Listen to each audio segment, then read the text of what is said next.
बंदी छोड़ सतगुरु रामपाल जी भगवान की जय हो।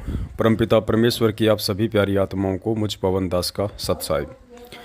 पुण्यात्माओं, आगे एक छोटी सी 4-5 मिनट की ऑडियो है, एक वार्ता है। एक बहन की शंका थी या उनका सवाल कह लीजिए, परमेश्वर ने दास से ज्ञान आधार से उसका जवाब दिलवाया है।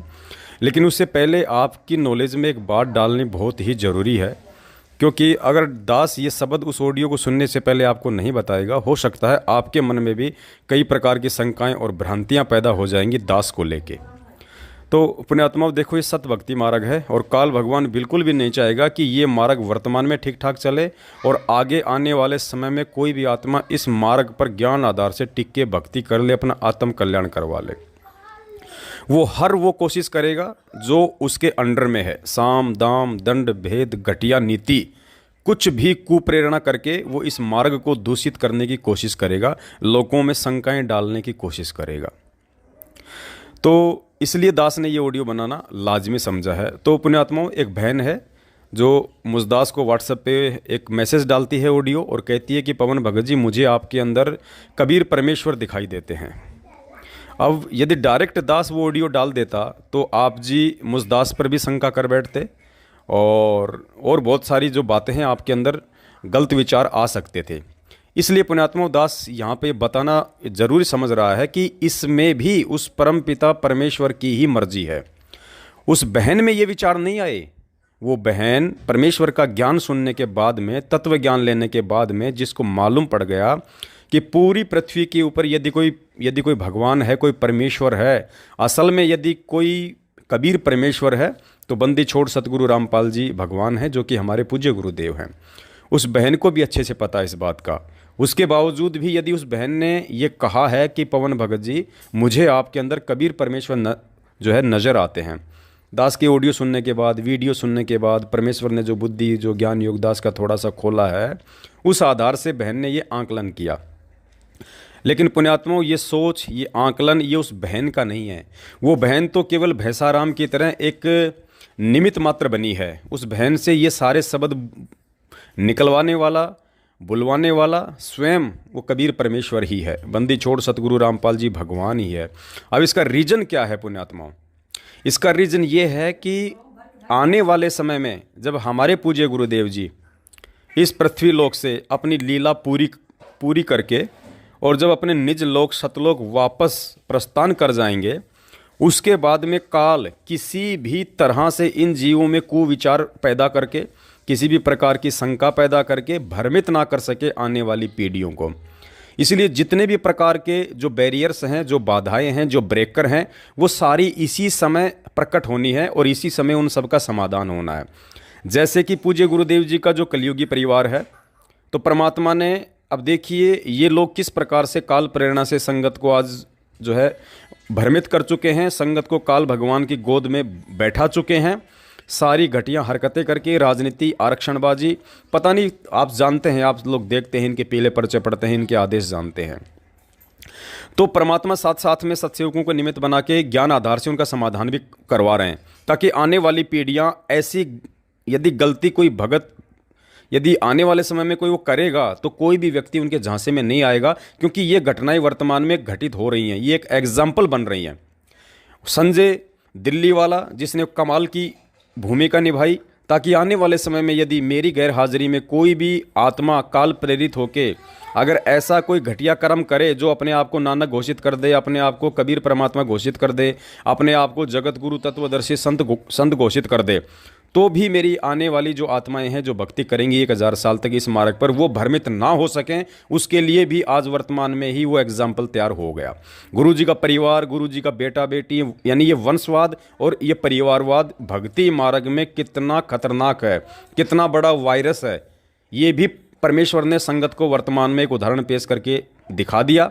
जिस प्रकार से गुरुदेव का खुद का सगा भाई, गुरुदेव का खुद का सगा बेटा, गुरुदेव का दामाद, ये उस परमेश्वर को ना पहचान के केवल माया के पुजारी आज 7 साल से भगोड़े बन के घूम रहे हैं, जबकि इनकी जिम्मेदारी थी कि ये परमेश्वर की संगत को सचेत करते, परमेश्वर की संगत को परमेश्वर के दिखाए गए ज्ञान और मार्ग अनुसार आगे बढ़ाते, जबकि इन्होंने सारी की सारी जो गंदगी थी काल भगवान की इस मार्ग में लाके डंफर के डंफर उड़ेल दिए। तो ठीक इसी प्रकार पुण्यात्माओं, आगे आप जो ऑडियो सुनेंगे हरियाणा की एक बहन की, जो मुझ पवन दास को कह रही है कि पवन भगत जी, मुझे आपके अंदर कबीर परमेश्वर जी नजर आते हैं। पुण्यात्माओं, ये वो बहन नहीं बोल रही है, ये सतगुरु रामपाल जी भगवान ने उससे बुलवाया है ताकि मेरे जाने के बाद कोई भी आत्मा किसी अन्य भगत भाई बहन के विचारों से प्रभावित होके ये ना कहे कि भाई मुझे आपके अंदर संत रामपाल जी महाराज जी नज़र आ रहे हैं, मुझे आपके अंदर भगवान नज़र आ रहे हैं, और उसके ऊपर आसक्त ना हो जाए, आश्रित ना हो जाए और अपनी भक्ति का नाश ना कर ले। इसलिए पुण्यात्माओं, परमात्मा वर्तमान में एग्जाम्पल पेश करवा रहे हैं कि इतनी सी त्रुटि भी हमने आने वाले समय में या वर्तमान में अपने पूज्य गुरुदेव जी को छोड़ के किसी दो कोड़ी के पवन जैसे भगत के ऊपर आस्था नहीं टिकानी है। ये एक एग्जाम्पल पेश कर रहे हैं परमात्मा। अब आप कहोगे जी गुरु जी कैसे उस बहन के अंदर ये प्रेरणा कर देंगे इस प्रकार की? पुण्यात्माओं, ज्ञान को आधार बनाओ।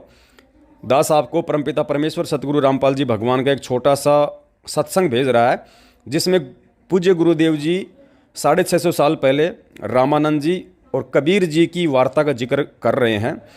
और पूज्य गुरुदेव जी कह रहे हैं कि उस कबीर परमात्मा ने रामानंद के अंदर एक और शंका पैदा कर दी ताकि वो सवाल करे और मैं उसका जवाब दूं, ताकि वो कबीर सागर में लिपिबद्ध की जा सके। और 650 साल पहले जो पिछली पीढ़ी आएगी, उन आत्माओं के जो सवाल होंगे, हो सकता है वो सवाल वो ना कर पाएँ, लेकिन वो सवाल और जवाब दोनों उन आत्माओं तक मैं आज ही कबीर सागर में लिपिबद्ध करवा के चला जाऊं, ताकि मेरी पिछली पीढ़ी वाली जो आत्माएं हैं वो किसी भी प्रकार से मतलब भ्रमित ना हो। तो वो कबीर परमात्मा जानबूझ के भी शंका पैदा करता है किसी चीज के समाधान के लिए। अब रामानंद जी ने फिर भी मन में शंका है कि परमात्मा ने पैदा की, कहने के बच्चा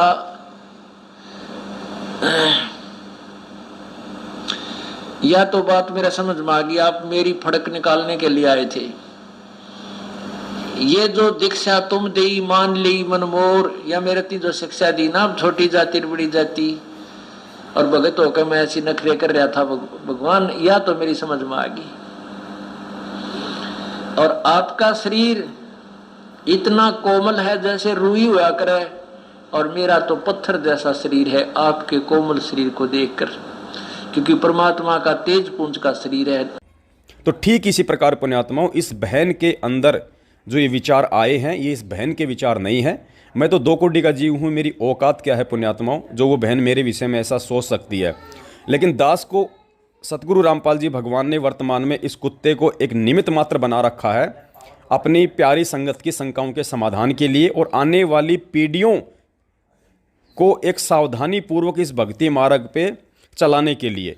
इसलिए बंदी छोड़ सतगुरु रामपाल जी भगवान ने इस बहन के अंदर ऐसे विचार उत्पन्न किए ताकि ज्ञान आधार से दास उसका एक आपको जवाब दे सके, और आने वाले समय में और वर्तमान समय में पूज्य गुरुदेव जी के अतिरिक्त कोई भी आत्मा अगर काल भगवान यदि किसी आत्मा के अंदर प्रवेश करके या उस आत्मा को कुप्रेरणा करके अगर इस प्रकार की घटिया हरकत संगत को भ्रमित करने के लिए, तोड़ने के लिए यदि वो करवाता है, तो कोई भी आत्मा इस तरह की ऑडियो सुन के, जो दास ये वीडियो बना रहा है, जो विचार आपके सामने पेश कर रहा है, इन सबको सुन के और बैकग्राउंड का जो रीजन है, जो कारण है, उसको जान के, उसको पहचान के वो आत्मा भ्रमित ना हो। चाहे 50 लोग संगत में ऐसे क्यों ना खड़े हो जाएं जो अपने आप को संत रामपाल जी महाराज घोषित कर दें, और उनके पीछे लग के कुछ भगत ये भी कहने लग जाएं कि भाई वास्तव में भाई ये तो गुरु जी है, ये तो एक प्रकार से ये तो कबीर परमात्मा ही है। कोई भी आत्मा भ्रमित ना हो सके सिवाय अपने परमपिता परमेश्वर सतगुरु रामपाल जी भगवान के। उनकी सुरती, नृत्य, मन, पवन, ध्यान, समर्पण, उनका लगन, उनका विश्वास, उनकी दृढ़ता किसी अन्य व्यक्ति में ना हो। इसके लिए परमात्मा आज वर्तमान में छोटे छोटे एग्जाम्पल तैयार करवा रहे हैं ताकि आज हम वर्तमान वाले भी सावधान रहें और आने वाली पीढ़ियाँ भी सावधान रहें। अब आगे सुनिए उस बहन की दास के व्हाट्सएप पे आई हुई वो ऑडियो क्लिप, और उसके बाद में आज से 2 दिन पहले बंदी छोड़ सतगुरु रामपाल जी भगवान ने दास से तुरंत उससे जो एक छोटा सा जो एक जवाब दिलवाया था ऑडियो में ही, वो वाली ऑडियो क्लिप। सत साहिब, बंदी छोड़ सतगुरु रामपाल जी परमेश्वर की जय हो। सतगुरुदेव की जय। जय हो बंदी छोड़ की। सत साहिब भगत जी, मुझे ना आप में तो पूर्ण परमेश्वर नजर आ रहा है, पूर्ण परमेश्वर कबीर साहब नजर आ रहा है और संत रामपाल जी भगवान में कबीर परमात्मा का अंश नजर आ रहा है। पता नहीं क्यों भगत जी हुई आप में तो नोत्तम सुरती नजर आ रही है और उस साइड से मुझे संत रामपाल जी भगवान में कबीर परमात्मा का 8वां अंश नजर आ रहा है। मैं डायरेक्ट बोल ही देती हूँ भगत जी, मैंने बोल ही दिया, क्या करूँ भगत जी। पता नहीं मुझ नीच को ये क्यों नजर आ रहा है। भगत जी प्लीज कुछ तो इशारा करो भगत जी, अगर आप डायरेक्ट नहीं बता सकते तो इशारा तो करो भगत जी, कुछ इशारा करो जिससे ये नीच ये बिल्कुल नीच दासी आपके इशारे को समझ जाए। भगत जी पता नहीं पहले से ही मतलब परमात्मा ने ये बुद्धि दे रखी है कि मैं पहले कभी किसी को नहीं मानती थी और मतलब कौन सी देवी देवता को, क्योंकि ना मैं ये पता है क्योंकि अगर इसको कृष्ण को मानूंगी तो राम रूठेगा, राम को मानूंगी तो कृष्ण उठेगा, फिर सब्जी को मानूंगी तो सब्जी ये राम रूठेगा। किस किस को माने, परमात्मा तो वैसे एक ही होता है, एक ही पूजा करनी चाहिए। तभी से मैं पहले से ही इसलिए बीच में मैं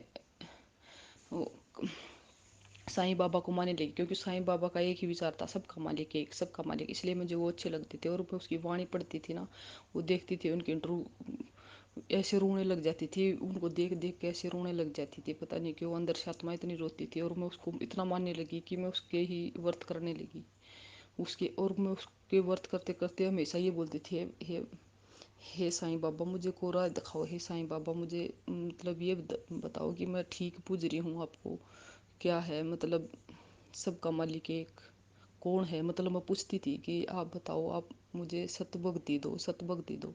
लेकिन पर उन्होंने परमात्मा का मार्ग दिखा दिया और आज मतलब आप उबार रहे हो इस पंथ को। लेकिन पता नहीं भगत जी मुझे इस नीच दासी को आप में तो पूर्ण परमेश्वर कबीर साहब नजर आ रहे हो, और लेकिन संत रामपाल जी भगवान में कबीर परमात्मा का अंश नजर आ रहा है। भगत जी कुछ तो इशारा करो, आप डायरेक्ट नहीं बता सकते तो कुछ तो इशारा करो जिसे नीच दासी समझ जाए, आपके इशारों को भी समझ जाए और आप भी मतलब डायरेक्ट ना बता सको तो। हे हे हे परमात्मा को मैं दंडवत कोटि कोटि दंडवत प्रणाम करके बोलती हूँ, हे परमात्मा मुझ नीच दासी को राह दिखाओ सच्चाई की। ये मुझे क्यों नजर आ रहा है ऐसे, हे परमात्मा कुछ राह दिखाओ सच्चाई का। सत्साई बहन जी, बहन ऐसी कोई बात नहीं है किसी भी प्रकार की। दास अपनी औकात से भली भांति से परिचित है। और परमात्मा कहते हैं गुरुपद सेव बिरला कोई, जहाँ पर कृपा साहिब की होई। क्योंकि इस सतगुरु रूप में आए हुए कबीर परमेश्वर को कोई बिरला ही पहचान पाते हैं। वो बिरला एक भी हो सकता है वर्तमान में, वो बिरले 100 भी हो सकते हैं, 1000 भी हो सकते हैं, क्योंकि ये बिचली पीढ़ी है, मोक्ष मार्ग है। परमात्मा जिसको भक्ति करने की इच्छा होगी उसकी बुद्धि परमात्मा इस समय जरूर खोलेगा। तो दास उन आत्माओं से एक हो सकती है जिसको जिसको परमात्मा की प्यास हो, जिसको परमात्मा की तड़प हो। तो परमेश्वर ने उसी आधार से वे दास की बुद्धि खोल दी, जो उनके संकेतों को समझ पा रहे हैं, दूसरे भगत भाई बहनों को बता रहे हैं। अब इसमें ये कहना बहन जी वो गलत हो जाएगा कि मैं नौवीं सुरती हूँ, क्योंकि मुझे तो ऐसा कुछ भी आवाज़ नहीं होता कि मैं नौवीं सुरती हूँ। मैं तो अपने आप को पवनदास ही मान रहा हूँ, पवनदास ही समझ रहा हूँ। ना मुझे ऐसा कुछ आभास होता, ना मुझे ऐसा कुछ महसूस होता है। मुझे तो एक शिक्षा मिली है गुरु जी से कि भैया अपने गुरु को परमात्मा मानो और गुरु वचन पे चलो। अब गुरु वचन पे चलेंगे तो भैया संघर्ष भी करना पड़ेगा, संघर्ष करेंगे तो ऑटोमेटिक आप में निखार आएगा, परमात्मा आपके साथ रहेगा, आपकी बुद्धि खोलेगा। तो आप दुनिया को मतलब थोड़े से अलग नजर आओगे। क्यों नजर आओगे? क्योंकि आपने वो संघर्ष अभी नहीं किया। आप उस आधार से सत्संग नहीं सुन रहे जिस आधार से सत्संग सुनने चाहिए। तो लोगों को लगता है कि पवनदास कुछ अलग है, पवनदास पे विशेष दया है। ऐसा कुछ नहीं है बहन। पवन दास को अपनी औकात का पता है कि जब महीना होता है 10 दिन पहले मुझे मकान के किराए की टेंशन लग जाती है कि कहाँ से लाऊंगा। ऐसा कुछ नहीं बहन, ये अपने मन का वहम हो सकता है। और दूसरी बात, मान लो कभी, अब मान लो ये पवन दास है, आपको कुछ भी दिखाई दे रहा है, तो बहन जी वो दिखाई देने से क्या हो जाएगा? हमारी मुक्ति तो गुरुदेव के दिखाए मार्ग पे चलने से होगी ना, गुरु को भगवान मानने से होगी ना, जो मंत्र परमात्मा ने दे दिया उनकी भक्ति करने से, मर्यादा से होगी। पवन दास को कुछ विशेष मान लेने से या पवन दास में कोई नूतन सुरती देख लेने से, ये इनसे हमारी मुक्ति नहीं होने वाली है बहन। तो अंततः हमने ज्ञान को आधार बनाना पड़ेगा। ये तो एक सेवा दी है परमात्मा ने। अब 650 साल पहले भगवान ने भैंसाराम के ऊपर आशीर्वाद दे के वेद मंत्र बुला दिए, तो क्या आज हम उस भैंसाराम की पूजा करें? क्या हम भैंसाराम को जो है वो भगवान मान लें? तो इसी प्रकार बहन, अब ये भैंसाराम समझो, ये पवन दास, वो बेचारा जानवर के रूप में था, आज मैं एक इंसान के रूप में हूँ, फर्क केवल इतना ही है। तो ये तो अपने मन का एक वहम है बहन, जिसको हमने निकालना होगा, और अपना दिलो दिमाग, अपनी सुरती, सब कुछ हमने अपने पूज्य गुरुदेव जी पे ही लगानी पड़ेगी।